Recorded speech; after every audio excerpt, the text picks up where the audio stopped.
it's time for me to move away from the game of basketball. Westbrook stops at the 1 and goes down to a knee.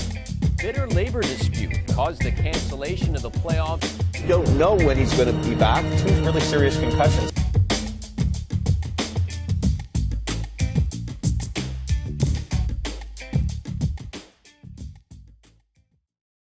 Hello and welcome back to How To Fantasy Sports. In today's video, what we're going to do is we're going to finish our look at the 2012 rankings for positional players in fantasy football. Specifically, the kickers and the defenses.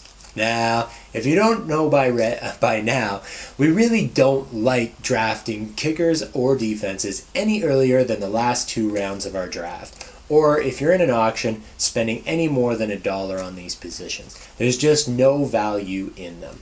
The difference at the end of the season between your top-ranked and a mid-ranked team or kicker really isn't that great that you have to worry about drafting them any earlier in your draft.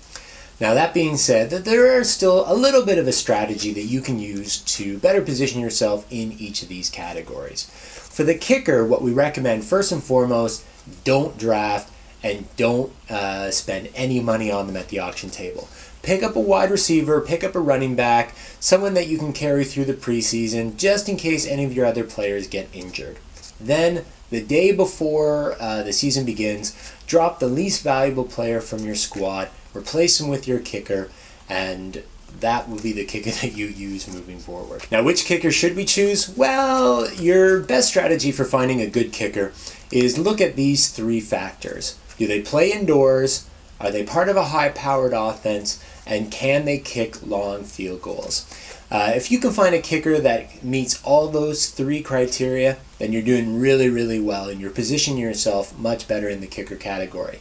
If you find 1, 2 out of 3, those are great options as well.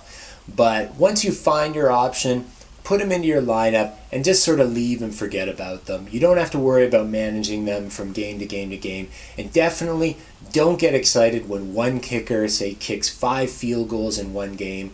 They're not going to kick 5 field goals in every game for the rest of the season.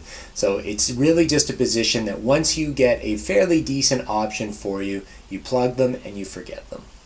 For team defenses, you can also consider not drafting one on draft day. Now, if you want to get one of the higher ranked defenses, only do it if you can do it without losing out on any of your other sleeper picks that you have at the wide receiver or running back position later on in your draft. Once you've got all your picks, or you're sure that you can get them later on, only then consider taking a defense. Now, how should we draft our defenses?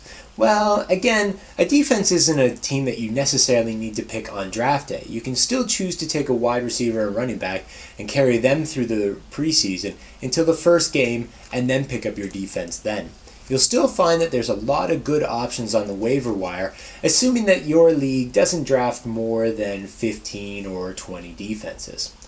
Now, even during the course of the season, depending on how deep your league goes into the defensive category, you can still find good defenses with really good matchups on game to game to game.